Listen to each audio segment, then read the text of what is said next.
तर आमदार सुरेश धस यांनी आणखी एक नवीन आरोप केलाय। परळी तहसील कार्यालयासमोर 22 ऑक्टोबर रोजी महादेव मुंडेंची हत्या झाली आणि या हत्येतील आरोपींना आकांनी वाचवण्याचा प्रयत्न केल्याचा आरोप धस यांनी केलाय। अजूनही या हत्येचा तपास लागला नाही असंही धस म्हणाले। महादेव दत्तात्रय मुंडे गाव कनेरवाडी याचा खून झाला दिनांक 22 ऑक्टोबर 2023 ला। दिनांक 22 ऑक्टोबर तुम्ही जात पात हे ते काढताना हो हे काढा ना।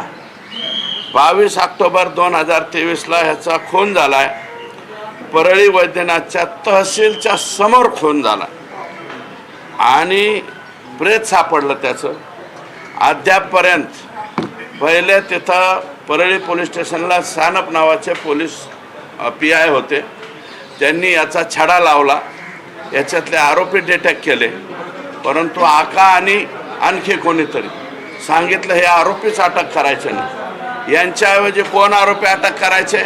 राजाभाऊ फड व इतर 3-4 आरोपी आहेत अद्यापपर्यंत। आणि हे 6च्या 6 आरोपी आकाच्या मुलाच्या इर्द गिर्द भटकताना दिसत आहेत।